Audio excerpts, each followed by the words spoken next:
Okay, good morning. Today is October 5th. We have a special guest today, Lama Abao. Um, Lama Abao is a Tibetan Buddhist Lama. He's one of the heart sons of our teacher Garchen Rinpoche, and has been with Rinpoche for a very long time.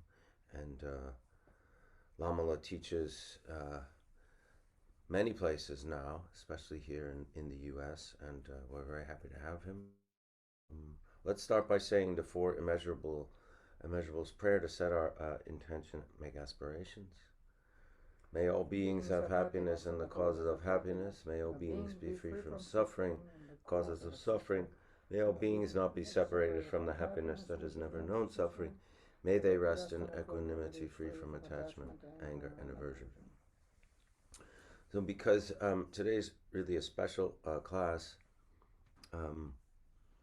we're actually not going to sit and meditate today and just go right to the teaching with Abu Lama. So we'll turn things over to Abu. Victoria's here as well. We can't get everybody on. It's in okay. the frame. I just wanted to say that Abu Lama and we prepared some notes. Usually Abu Lama has a translator. He will speak and we will supplement some of the things that we had written down for today's teaching. So Abu Lama will speak about knowing our mind, how to be able to distinguish, how to be able to look into our mind to know whether we have afflictive emotions or if we have the mind of bodhicitta. And that pertains to our discussion, the causes of suffering and the causes of happiness. Okay. Good morning, everybody. Tashidele.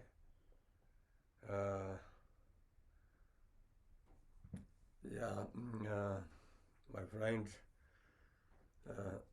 Victoria, they asked me, I need to say something, but my English is very poor.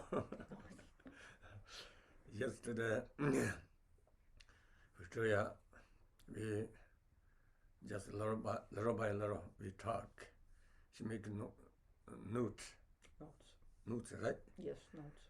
Yeah, she will read you, your guys. I hope benefit for your guys.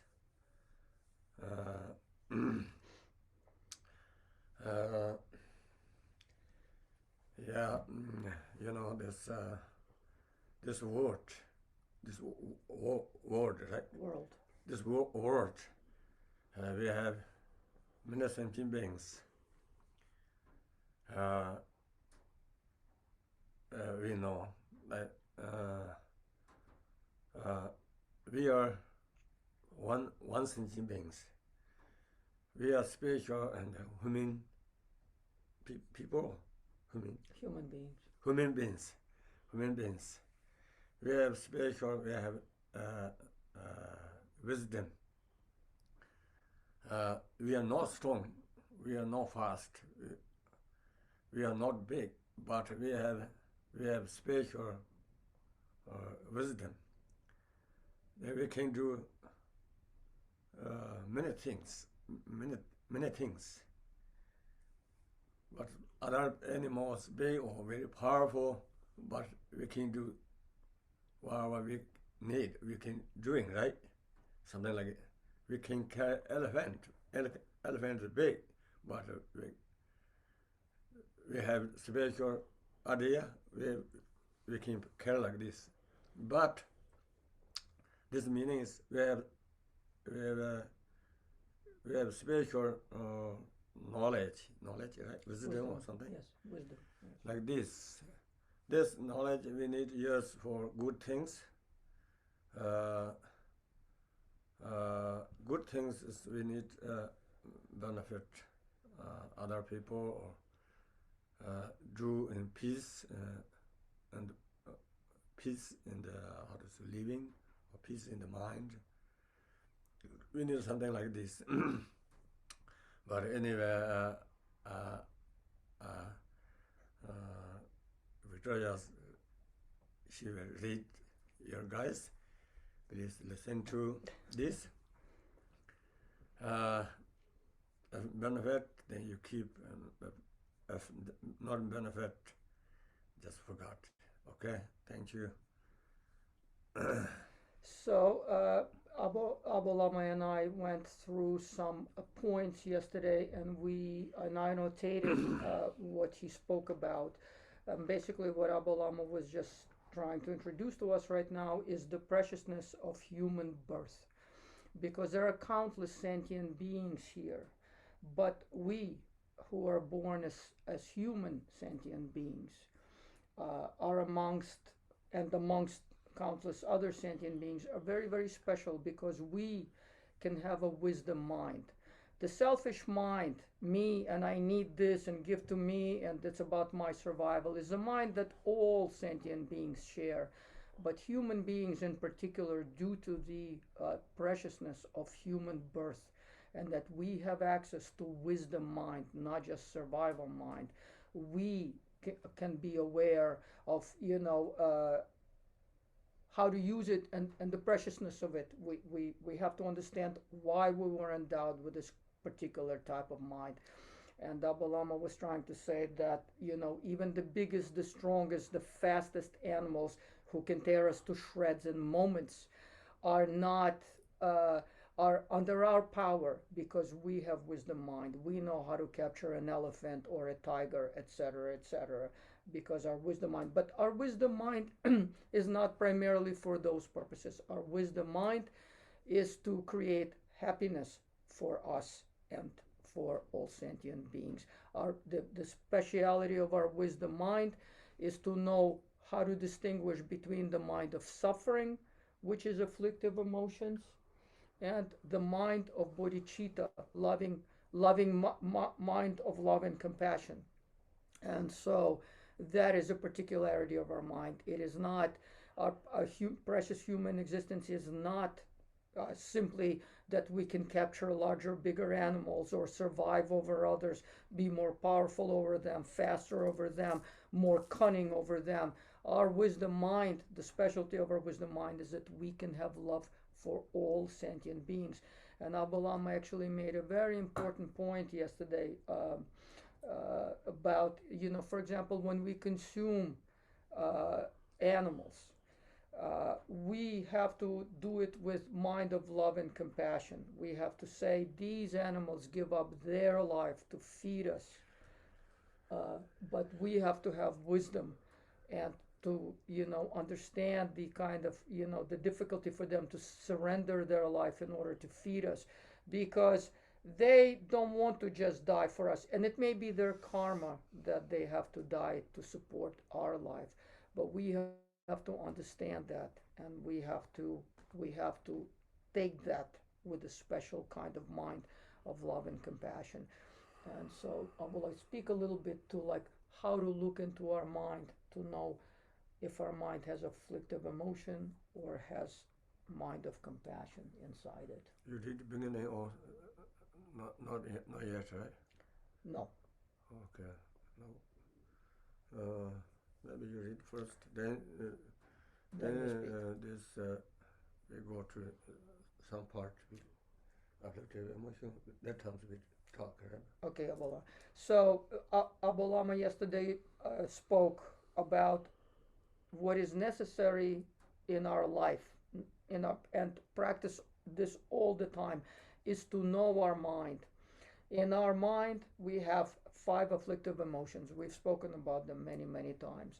And these afflictive emotions disturb our mind. They disturb our clarity and they disturb our higher nature, which is compassion and, and wisdom.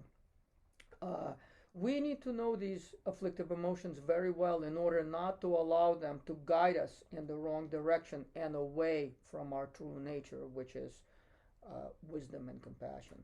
Afflictive emotions are the very source of our suffering. They are the causes of suffering. For example, when we have attachment, affliction of desire, when we become very, very attached to something or someone, and when that something or someone is removed because of karmic conditions, causes and conditions, or impermanence, which is the nature of our life. Our life is impermanent. Uh, we have tremendous suffering, and sometimes this suffering is unbearable. But if we have love that is not based on attachment and desire, even when people leave us, they pass, they die, our love remains. So our mind is not so severely disturbed, because our mind, if it's based on love and not on an affliction of attachment, we can bear. We can bear it better. We can remember the love, because even though people can pass or things can pass, love remains. So we need to know our afflictive emotions very, very well. We need to know when they arise. We need to know that these afflictive emotions are never 100% correct. Perhaps we meet one negative person, but many others we call enemies, we create ourselves, Abba Lama explained to me yesterday, because we take this negative judgment and we project it. No one in this world, he said, is 100% good or 100% evil. We are all mixed bags. We have good and bad qualities. But when we think from our side that someone is an enemy, first, how this happens. First, an afflictive emotion arises. That person doesn't give me something, or he says a bad thing against me. So now I have an afflictive emotion against that person. I call him bad. I call him an enemy. And then we project this, and we project this interior judgment onto that person. We say he's bad. Then we fixate on this negativity, and now that negative judgment is stuck onto that person like dirt. So every time we see him, our afflictive mind arises. But now we fool ourselves, because we say that person is bad. We're not even saying, we're not aware that the affliction rises inside us, and it's like a stain from the inside that now goes out and gets stuck to that person. And so now we objectify that afflictive emotion. We call that person an enemy. And every time we see him, we say, oh, he's so bad. We forget the source of affliction as coming from us, from our side. And why did the affliction arise? Because we choose to see only the 100% negative quality of that person, but we choose to suppress and forget that he also has good qualities. It is a choice, and now we're smitten by this affliction, and now we only see this person as evil. And then we take that memory, we take that afflictive mental state, and if next time somebody doesn't give us this little piece of paper or something, we call him an enemy too. We use the same afflictive mind to characterize that other person. We Okay. also science, science. some the killing. Example, we not like one guy. We are very angry. That times this that times we think he's 100% bad man, because we are angry, right? Yes. Exactly. That times we 100% he's bad man. Then fighting, but that time not 100% is bad, but we are angry. This make this his bad man like this. Yeah, I don't know how to. Yeah, basically, Abba Lama is repeating the point that he explained to me yesterday, is that when we have a judgment and we call someone bad, is because we emphasize and create he is 100% bad, but that is not the case. And also, Abba Lama said yesterday to me very, very clearly that this anger, this affliction, and this judgment is the causes of suffering, because now on the inside we have the anger, we have the jealousy, we have the mind of affliction, and that is the suffering. It's not like there is the mind of affliction and the suffering. Mind of affliction is the suffering. Usually, enemy as naturally we don't have not enemy, but some Here's a station you might like. Alexa, Baroque stop. on Amazon Music.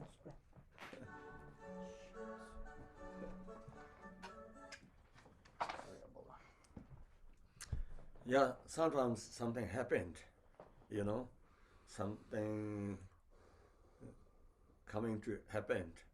Then, or he doing something, or I do something. Then, just become to not friend, become to enemy. Naturally, everybody is how to say friend. Some happened, you know. That times then become to animal. Just we don't like somebody or something, jealousy or just we need to know this temporary is coming, going. Coming and going. You know, afflictive emotions arise, and then these afflictions, we project them onto people. Then we solidify and objectify. So every time we see that person, maybe he didn't smile at us the right way, or maybe he didn't give us what we wanted at that moment. And like a child, we project this negativity. And Abba Lama emphasized this point of knowing one's mind. That's what practice is, knowing one's mind. Remember always, you know, nobody is 100% negative, good or bad. Okay? Also, when thoughts arise, negative afflictive emotions arise, know that they will pass. And even if somebody didn't give you what you wanted, or didn't look at you the same way, or didn't speak the way you expect him to speak, you can live with this without projecting all this negativity, and most importantly, without being afflicted on the inside. Because when we have afflictive emotions, you know, we're angry with someone, or we're jealous of someone, or something like that. If we act on it with words or actions, you know, we create suffering for them, for us, and, you know, karma and stuff like that. So what's the opposite of the afflictive emotions? And Abba Lama emphasized also that our natural state is the state of goodness. We don't need this afflictive mental state. We don't need enemies. And if we have a mind that is free of these afflictive emotions, we have no enemies. It's not almost a natural thing for us to have enemies. It is a natural thing for us to view others as good, as not as enemies. You know, so we have to work with our mind to understand when afflictive emotions arise, not to be hijacked by them, and not to be smitten by them, and not to perceive the world and others through the darkness of the afflictive emotion. What do you say? Other one is mind of loving kindness, you spoke about yesterday. Yeah. It's other ones good heart, loving kindness, compassion. This good one.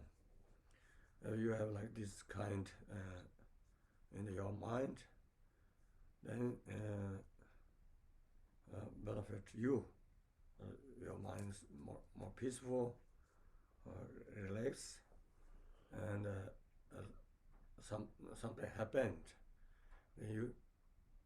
You can chance to think other people or something like this. This is also help your good health and long life, something like this. You know, so first yesterday Abba Lama spoke about the afflictions, and how when we look through afflictions we see the world as bad and we see nothing but enemy. The opposite of it, which is actually a more natural state to us, is the mind of loving kindness and compassion. That is also the cause for our happiness. So, if we want to know how to be happy, we need to cultivate our natural state of loving mind and compassion. And Abba Lama is emphasizing that when we have the mind of love and compassion, we are also more, the benefits are we're healthy, we're happy, and long life is more likely to happen when we're not agitated by these waves of afflictive emotions upon afflictive emotions rising in our mind. Abba Lama yesterday said something really, really wonderful that struck me. He said that mind of love and compassion is like mind medicine. It's mind medicine because it like puts the water on the flames of afflictive emotions. And when we cultivate the state of love and compassion, we have causes for happiness for ourselves and for others. And I'll read what Lama said yesterday about mind of love and compassion. Uh, that is the mind that is free of the five afflictive emotions. It is our bodhicitta mind, our true nature. How do I find it and then habituate it? We have to think like this: I want to be happy, so does every other sentient being.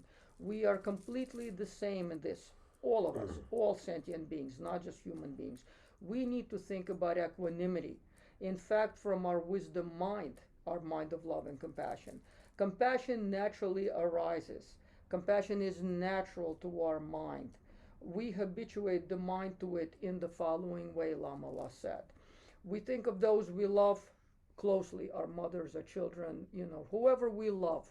Then little, and we make sure that that's not an afflictive love of grasping. We make sure that this has a dimension of purity, that this love has an unconditional kind of a quality. Then little by little we apply that love to others, to our neighbor, to the guy we see in the store, to countries, to others, and then little by little we can apply that mind of love even to our enemies. When we achieve this level of mind, we achieve and establish ourselves in the mind of happiness and the causes of happiness. Because if we can live through this kind of mind, Lama said, we will have happiness all the time.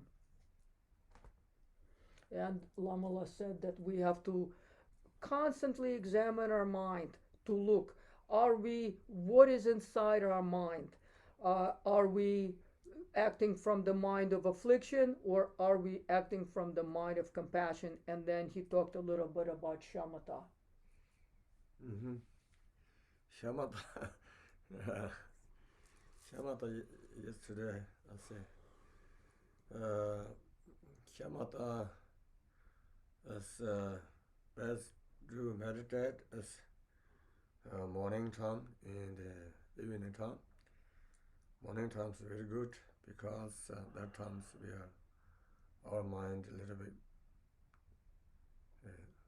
how to say, not busy. Not busy. That times really easy to do Shamata meditation. Shamata meditation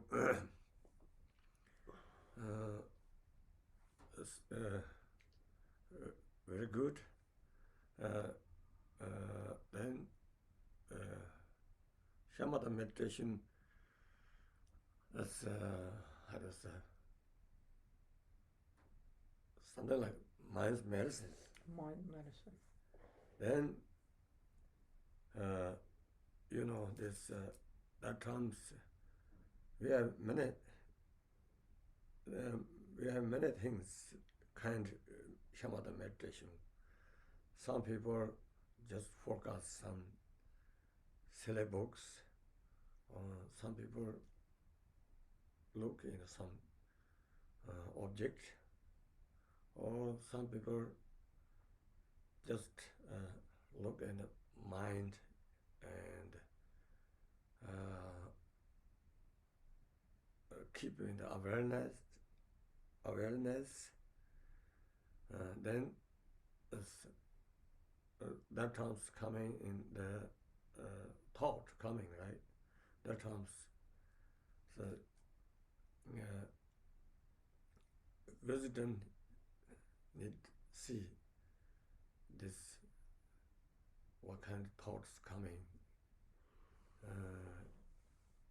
You need see, but that times you don't need to say, think this is good, this is bad. Just you need to see, then immediately just you see that times immediately liberate.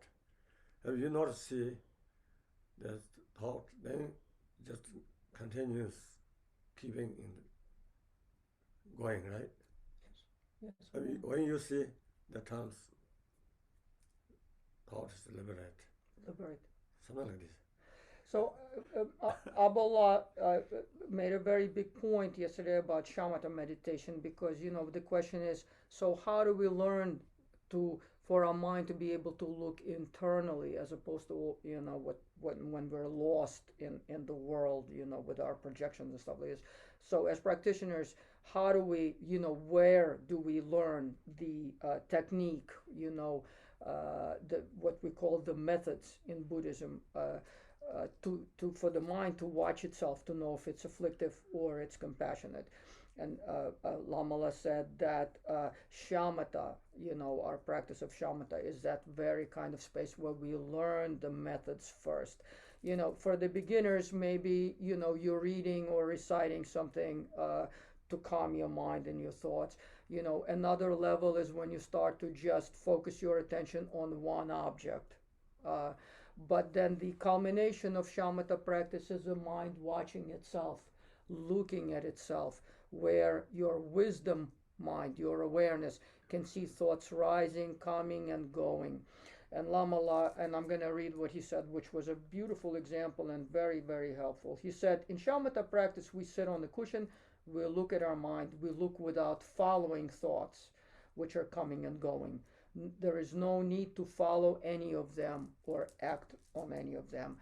The main thing that we are doing in shamatha practice is our awareness mind, our wisdom mind, is watching the activities that all arise. And he said that our awareness that's watching the arisings is like the adult who is watching a child play. And all the arising thoughts are like the play of a child. And when the adult is watching the child play, there is no need to judge it and say, this is good, this is bad. There's no need to do anything. There's no need to follow. And if your mind can start to watch it like that, thoughts on the rising, what Abba Lama just said, thoughts on the rising are liberated, meaning you don't have to follow them. You don't have to pursue them. They will rise and they will fall. And that's what liberation on the rising means, that you're just able to watch it and not follow it. And this is how your mind becomes trained in mind observing mind. This is your adult, your wisdom mind is looking at all the things that are arising, the play of the child in your mind. And at that time you can see afflictive emotion, bodhicitta, or loving mind of compassion. But at the time of meditation, we don't need to follow either afflictive or bodhicitta. We just learning to watch our mind, and that's the space in which we watch. And that is, that's what practice is. And we take that practice into everything. Abba Lama emphasized yesterday very much that from the cushion we take this practice into life. We don't leave the practice behind on the cushion. This time is not just for us to space out and to sit. The time on the cushion is when we train the mind to watch the mind. Okay. I'll finish, right? Almost. Very important point Abba Lama made yesterday, which kind of really, really struck with me. He said this, remember, sitting on the same beautiful seat, you're somewhere in a beautiful place. You could be in the temple, with all the comforts and pleasures. When afflictive emotions arise in the mind, right on that same spot, right on that same seat, in the middle of pleasure and enjoyment, our internal world turns to darkness and suffering. We do not have to move away from our seat to experience something that is difficult and hot and suffering, or beautiful and loving and mind of compassion and openness. Our body does not have to move. We don't have to go anywhere. We don't have to have external experience. An affliction arises in our mind and changes the air to changes our internal world to suffering, or we can substitute it with mind of loving compassion. We think of others, we think of their happiness, and we bring down the heat, and we restore mind of loving kindness, and we restore our happiness. So we don't have to go anywhere, we don't have to do anything to be either in a state of affliction or in a state of happiness. And that is why we need to really know our mind and watch our mind. So, thank you all. Okay. Thank you, Lamala. We will open for questions if anybody has any. Often we do project onto other people, but there are situations when someone you have to regularly interact with makes their own choice to be aggressive or domineering and angry, and it's not our projection. Don't we sometimes have to recognize that it isn't an affliction or projection? And the most compassionate thing we can do, perhaps the only compassionate thing, is to remove ourselves. What do we do, Abola, when we meet difficult people in our life? We have to work with them or, interact with them. How do we keep our mind? What do we do on our side when we meet with this difficult person?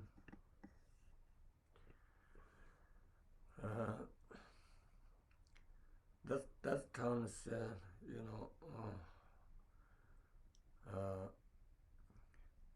we need to think they are very, how to say? Afflicted? They are naturally they have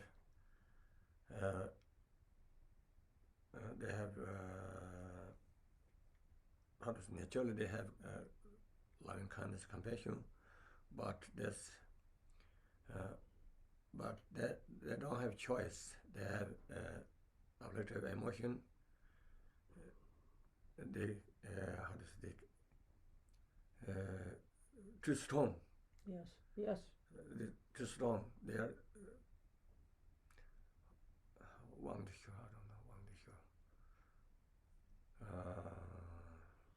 Under the power of. Power off. Yeah. Under the power. Power off. Yes. And we need to think, naturally it's good, but here they have more afflictive emotion under the power. Under the power of afflictive emotion. Power of.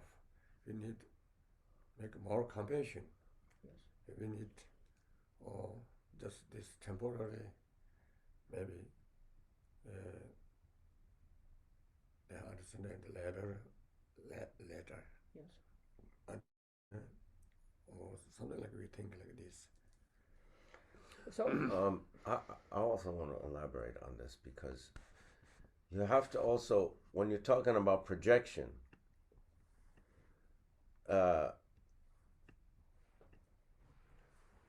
we're not saying that it's your projection that they're angry. Their anger, their aggression and stuff is their anger. It's not your projection, Your projection is that it's about you. Your projection is how much you're going to internalize that. Your projection is how much you're going to take that as a threat against you, right? Their thing is their thing. On an ultimate level, everything's a projection anyway, but that's a whole other story, right? But it's not like sometimes it's a projection and sometimes it's not. Their thing is their thing. We're talking about how when you ask, don't we sometimes have to recognize that it isn't an affliction or projection? Their thing is an affliction.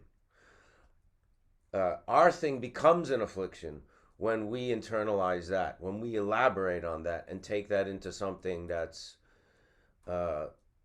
we try to match that anger. We try to defeat that anger. We try to, take that in, make that about us. Then it becomes our projection.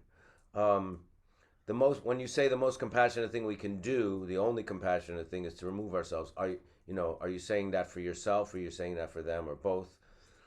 Listen, sometimes in situations, yeah, you do have to remove yourself. You do have to create boundaries and things like that.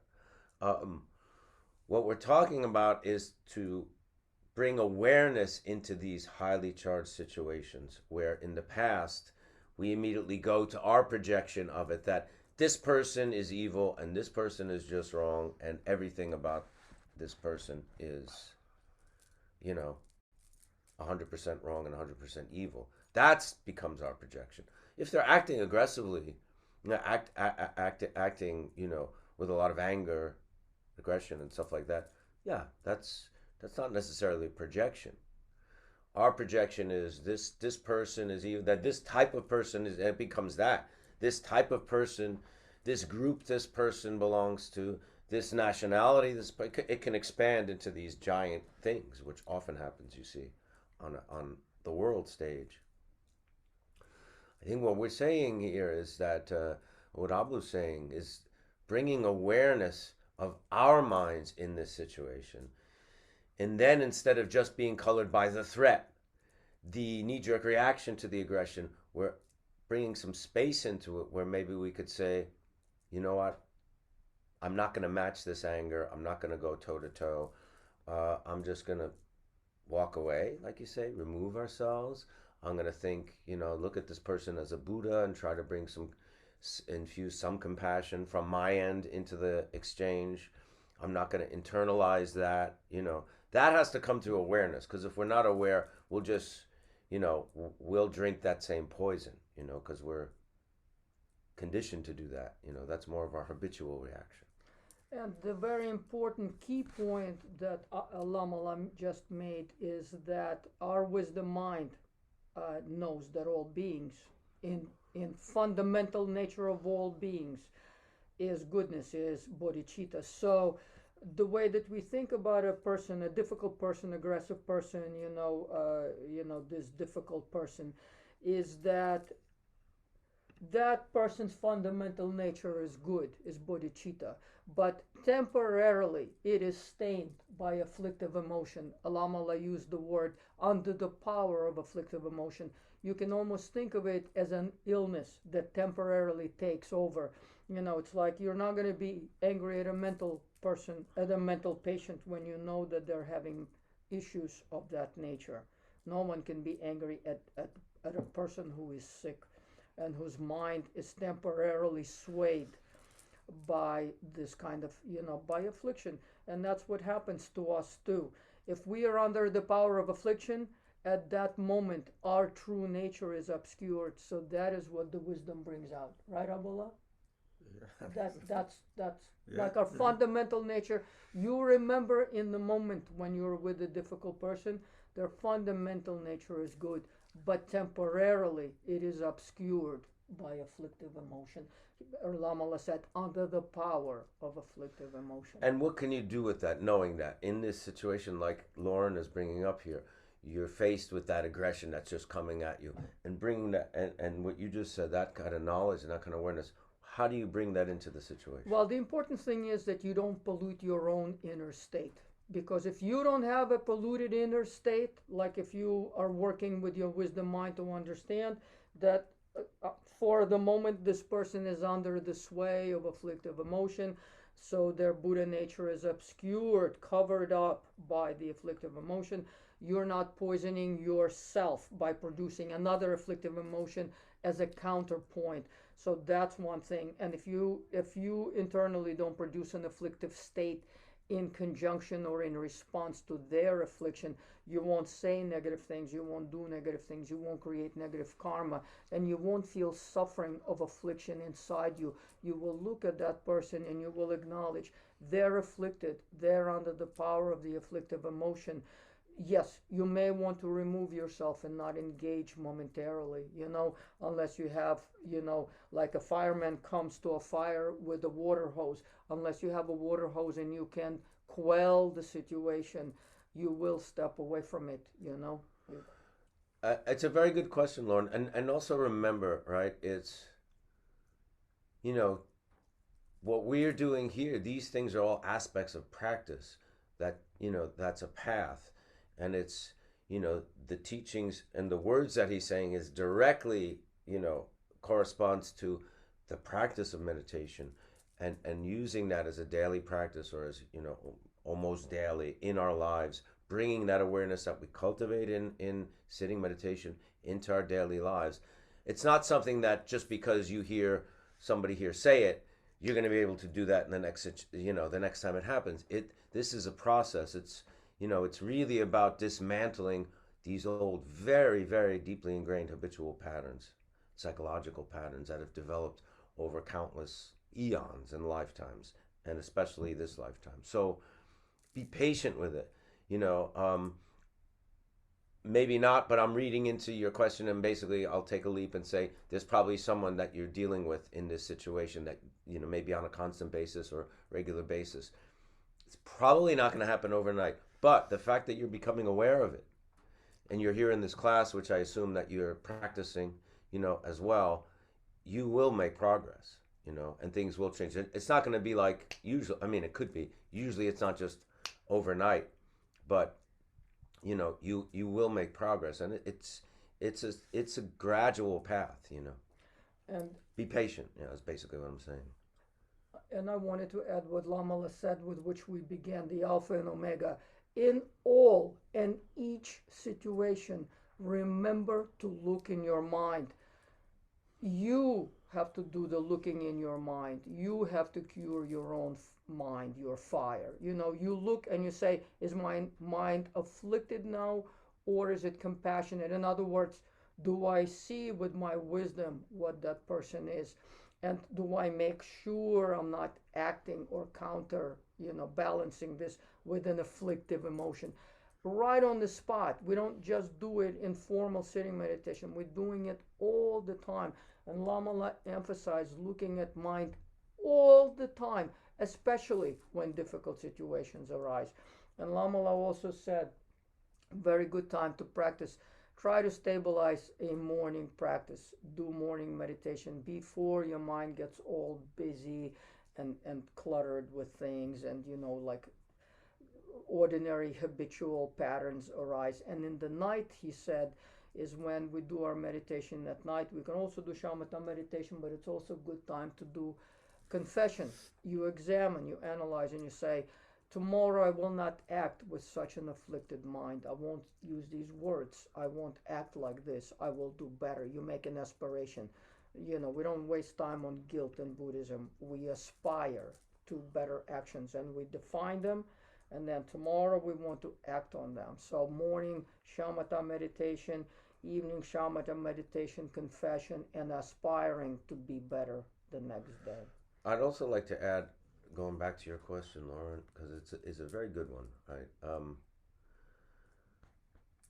A lot of our interactions are not so supercharged with aggression coming from the other side or from us or whatever. A lot of it's just very day-to-day kind of normal stuff. And be aware that you may have states where you didn't sleep enough, you're hungry, you're stressed out, you're ill, you're overwhelmed, the news of the world is just too much, the latest political hour, all these things, they get in, and so small, little situations sometimes can be, you may not, those things impede our mindfulness very often. Which is why we have to work so hard and practice, and those seem like normal things, that happen in life, but they can easily set us back into, I'm not going to be mindful, I'm just going to be defensive here, I'm just going to be a little bit, just leave me alone, I'm just going to be jumpy, impulsive. Be more, when you're in situations like that, we have to remember to even be more mindful, because it's when everything's good, you feel good, the weather's good, life seems good, those moments, those stretches, it's easier to be mindful. Most of life is not like that. So when you're going through stuff, be aware too of how you're feeling, and let that kind of bring you back to to mindfulness. And the last thing I'll say, and this is just through experience, is sometimes it's really little victories of being mindful where instead of just being short with someone, you'll be, you're not going to be compassionate and Buddha-like, but you won't be nasty. That's a big victory because you've made a mindful decision to just be just honest and direct rather than infused with a little of anger because you're caught up in some stuff, or they said something that annoyed you, or you thought they weren't being aware of your situation. And it's easy to put someone in their place a little bit, or be short, or be quick. But if you could bring a little mindfulness, even if you don't have the space to be kind and loving and open in the moment, if you're just kind of neutral but not mean, that's a victory too, because it's coming from a place of awareness. Sometimes it's good to set these little improvement goals, or just be aware that there's little steps. It's not just like the old self that's just reacting all over the place to everything, to the bodhisattva. There's lots of steps in between that are good. Do we have any more questions before we wrap it up today? Okay, thanks for your question, because that really prompted a lot of discussion. Lama, thank you for being here today. And Victoria, thank you. Thank you. I know this was kind of a last minute. We're not used to meeting on Wednesdays. I don't think we've ever done that. But, because we had Lama here, we thought we would try to, have him join us. So let's dedicate whatever merit generated from today's session for the benefit of all beings, saying our dedication prayer. By this merit, may all beings attain the state of enlightenment, conquer the enemy of faults and delusions. May they be liberated from this ocean of samsara and its pounding waves of birth, old age, sickness, and death. Bob just wrote, love, gratitude, and compassion. Thank you, Lama. This has been a deeply meaningful conversation for me. Thank you for sharing that. Thank you. Thank you, Nick, for your... Thank you so much, everybody. Take care. Thank you, Nick, for your help. Delay. Rebecca says thank you, Lama, for this special class. Thank you, Michael. We'll see you next time, okay?